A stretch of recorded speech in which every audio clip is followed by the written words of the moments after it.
Welcome to TEP Talks, Episode 2. TEP Talks is a new series provided by the TEP Foundation, Inc. The TEP Foundation, Inc. is the 88-year-old charitable arm of Tau Epsilon Phi Fraternity. TEP Foundation is a nonprofit, New York State registered 501c3, whose mission statement it is to provide scholarship award and education to our valued undergraduate and alumni brotherhood. TEP Talks are used as a platform to educate, promote, and explore the accomplishments of Tau Epsilon Phi Fraternity's most distinguished alumni.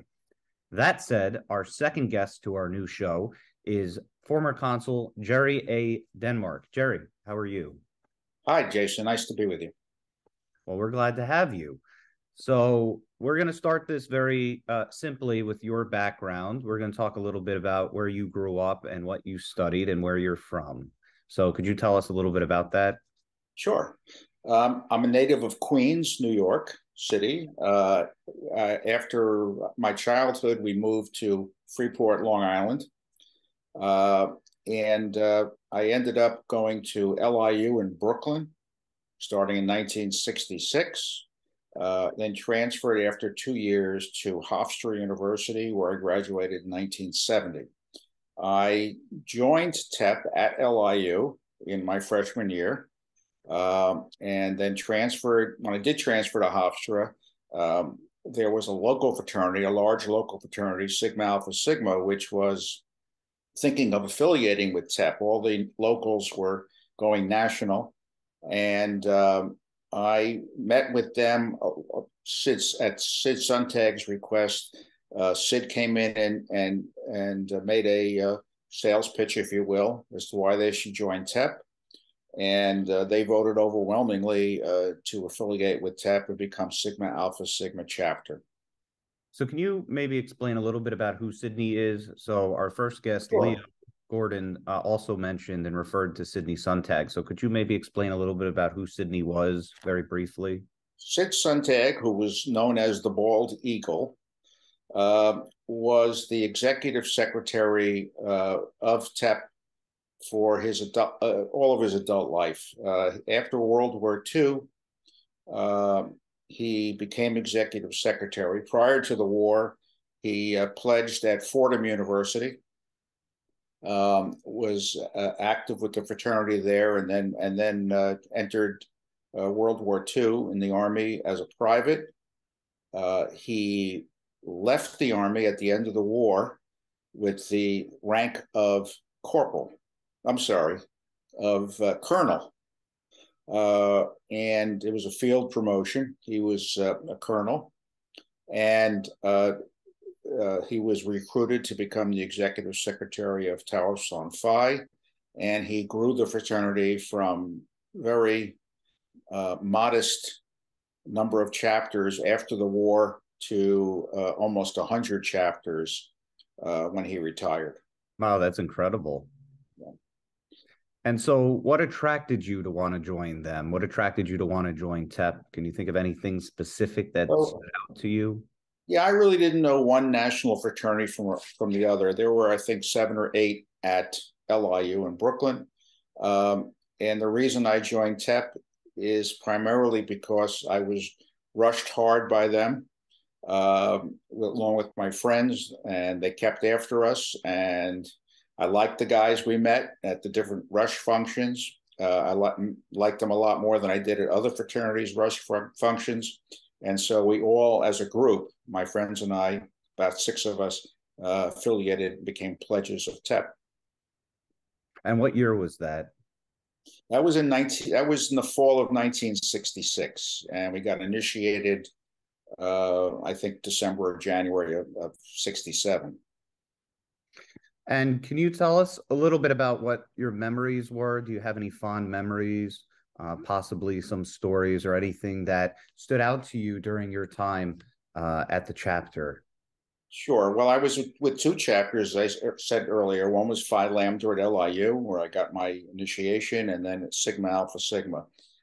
Primarily, I liked a lot of the guys that I met along the way and became friends. Sports was a big thing in at both schools, intramural sports, and I participated a lot in those. It was also a time of great conflict on the campuses and in this country. It was the heart of the Vietnam War era. And so there was a lot going on campuses. And there was just a lot of tension, if you will, on the campuses too. And that was between the fraternities and the non-Greek members of the student body. It was between the administration and all the students in the student body. So it was just a lot of conflict going on, sit-ins, demonstrations, and what have you. Now, would you say at that time there was some sort of a decline in the system, in the Greek system as a whole, or that hadn't happened yet? It did start to happen around the time I graduated or soon after. And definitely it happened at certain campuses quicker than others. For example, at Columbia University or Wisconsin, where there were a lot of demonstrations, or some of the northern schools more than the southern schools. But when we got on to the 1971, 73 time period, fraternities, which were by and large, at least at TEP and its group of competing fraternities, those fraternities were considered anti-war for the most part, the Nationals. And even though that was the case, a lot of the student bodies thought of us as part of the establishment. And so it was not the in thing to do after in the early to mid 70s to join a fraternity or a sorority. Right. And can you elaborate and tell us what positions you held when you were in the chapter, and then possibly when you graduated, if you held any alumni positions with them? Yeah, in my chapter at LIU, I was the scribe, so I got to know how to do minutes pretty well.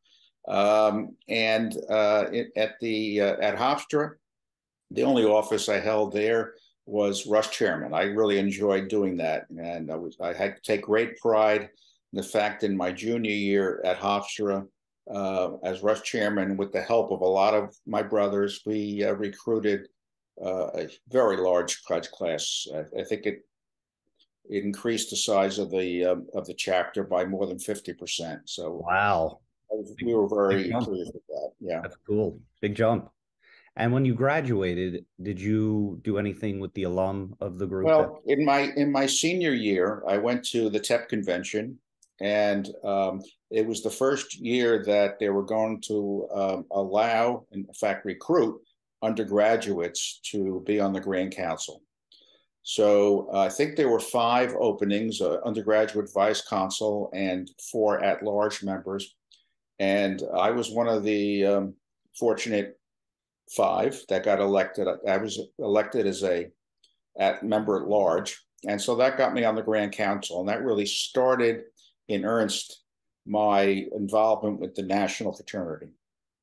And so, over the course of the next few years, while I was in law school at Brooklyn Law School, there were times where I would work part-time for Sid Sontag and the National, going to visit chapters, potential chapters, colonies, and help recruit and start chapters to schools around the Northeast primarily. wow. Very cool.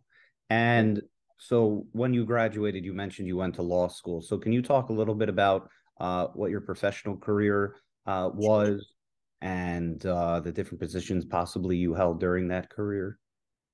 I guess I would be considered a corporate lawyer. I started out in a firm in Pittsfield, Massachusetts, in Western Mass, in the heart of the Berkshires, and learned how to do a little of everything. And pick and choose among the different areas of the law, the ones I liked and the ones that I prefer not to practice in. So I became very involved in the firm I worked for, doing corporate work, real estate work, very little litigation, and that was the heart and soul of my early practice. And then as I went on in the years practicing law, became very involved with representing banks, and other kinds of corporate lenders and financial institutions. And that was over, 3 or 4 decades. And then in the last 10 years of my practice, I was asked to become in-house general counsel at a very large bank in New England. And about a year later, we went public. It was a mutual until then. We went public, and I had a great ride and loved doing it, and great people. And I loved the corporate involvement I had, not only as a lawyer, but also as a member of senior management and operating a public company. It was really a great deal of fun, enjoyment, and satisfaction. So those are some of the things that you found to be most exciting. Could you think about anything that possibly was challenging in the career that you had? Oh, well, yes. I mean, being again, the other flip side of that coin is being a general counsel for a public company that I had to deal with the SEC and the NASDAQ stock exchanges, later the New York Stock Exchange on a regular basis, dealing with large investors in the company, mutual funds, and what have you. That was very challenging, acquiring other banks and insurance companies. We did that. I loved that. So that was very challenging and very gratifying. And as much as I complained about all the hours I put in, I really loved it. And how did TEP play a role in, or how did your TEP experience play a role during your career? Was there any overlap? Is there anything that you experienced as a TEP that helped influence? Yeah, I mean, I learned a lot of life skills in dealing with members of the fraternity, members of other fraternities, the deans of students, the Greek deans in the schools. So you learn a lot of life experiences dealing with other people, learning how to promote your ideas, how to accept other people's ideas, how to compromise, how to just get along with people and get them to work with you in concert. So yeah, there's a lot of great life skills you learn in the fraternity, as we all know. And can you tell everybody possibly what awards or honors or any notoriety you ever received in your career, or it could be in your personal life also?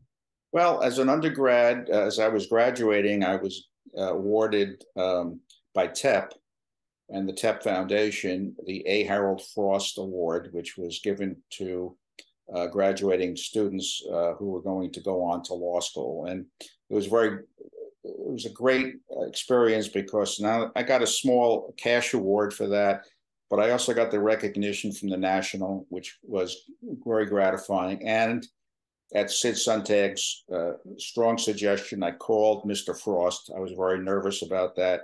He was one of the top trial lawyers in New York City at the time, had a great reputation, and he picked up the phone and we had a nice long chat, and he invited me to come to see him, have a cup of coffee, and I did that. And That was a great experience. Along the way, also at Hofstra, I was given the award as Greek Man of the Year and by the Inter-Greek Council.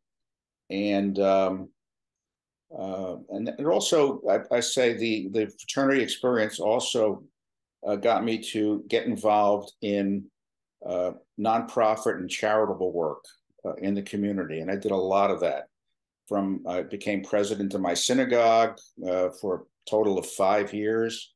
I was very involved in other Jewish philanthropy, as well as the Federation and United Way for the entire community. So that really, I think, goes back to my TEP experience. And so now to segue to talk about Grand Council and your time served on Grand Council. So could you give us maybe a little more insight into your time as the consul and what years that took place, Sure. and what the experience was like for you?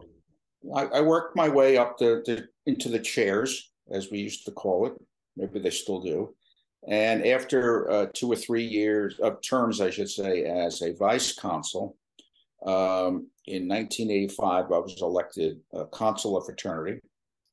I was consul for 2 terms, total of 4 years.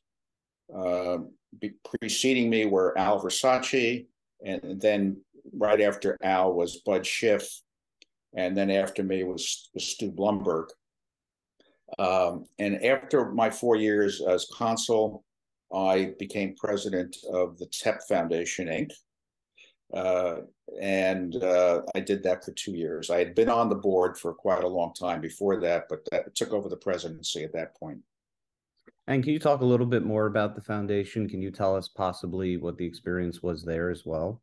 Yeah, I mean, it was great because we had some very generous donors who had given a lot of their hard-earned money to honor not only their members of their family or their fraternity brothers or others, but to benefit the young men in our fraternity who either earned their award through merit or received scholarship and loans based on need.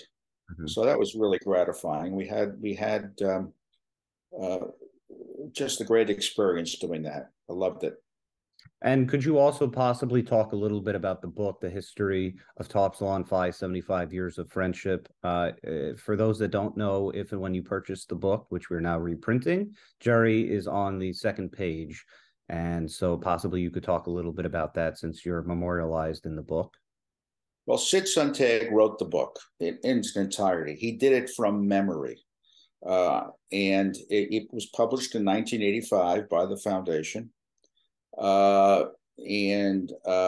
It's an incredible history. It's about this thick.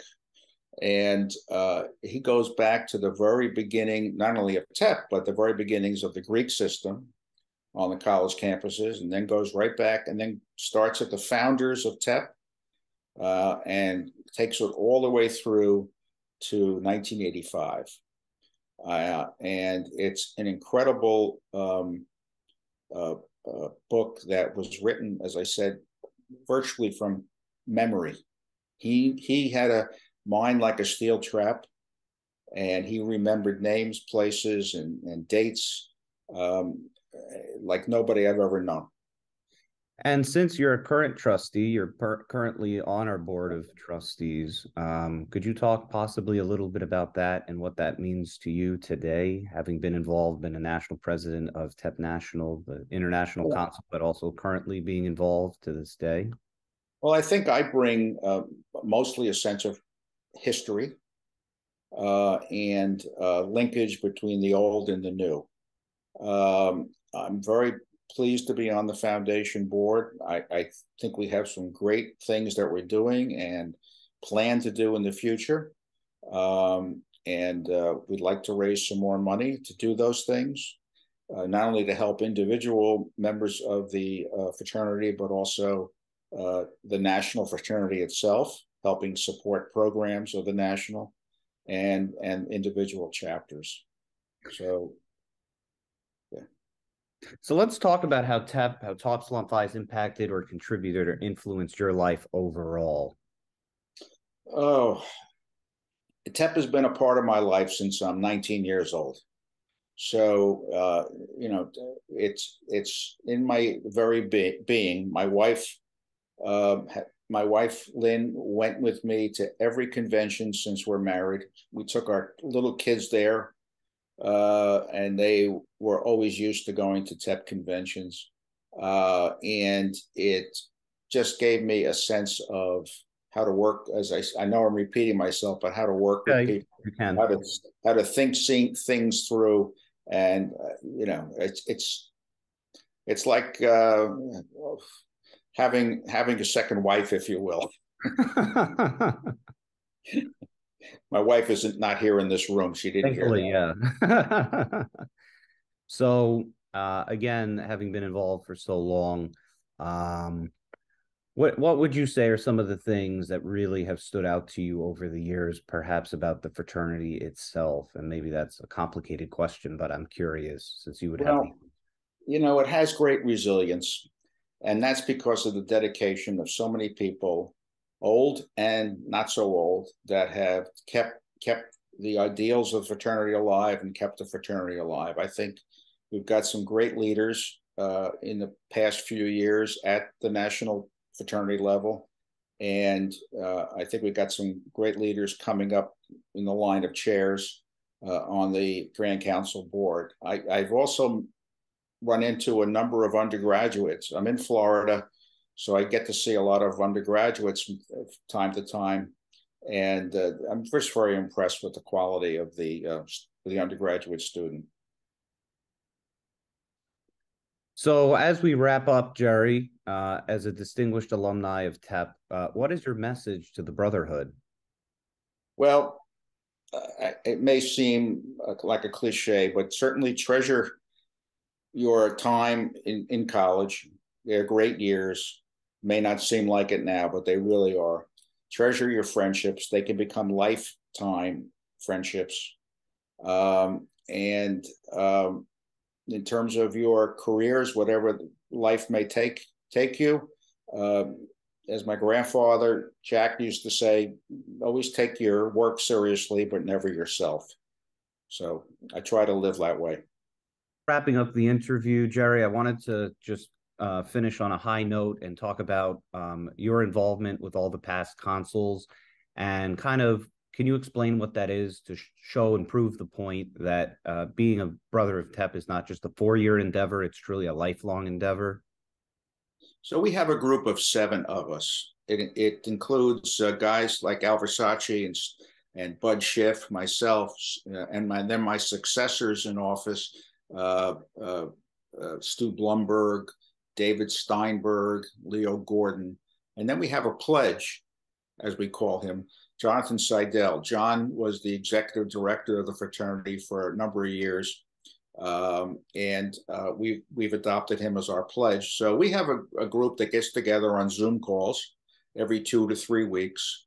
And we talk for about a half hour, maybe a little longer. And we just talk about our families, talk about the fraternity. We talk about national events and try to solve them, politics, and world events, and we just have a great time. And these are my closest friends in the fraternity, not necessarily guys in the chapter, but these guys I've worked with for so many years closely, and we've gotten together socially with our wives, and it's just a great time. And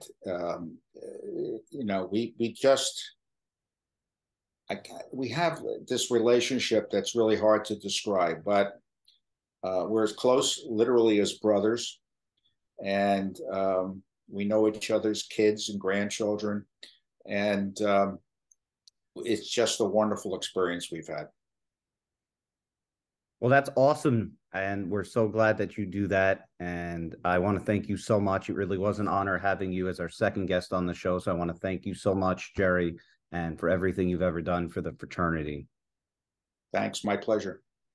So if you are or know of any alumni that'd like to participate on our podcast, please send an email to president@thetepfoundation.org. We want to highlight your accomplishments both within and outside of the fraternity. You can find more information about the TEP Foundation, Inc. by going on the web to www.tep.org/foundation. You may also follow us on social media by subscribing to our YouTube channel, following us on Instagram, and or adding us on our Facebook page. So once again, Gerry Denmark, former consul, thank you so much for participating. It was really a pleasure. My pleasure. Thank you.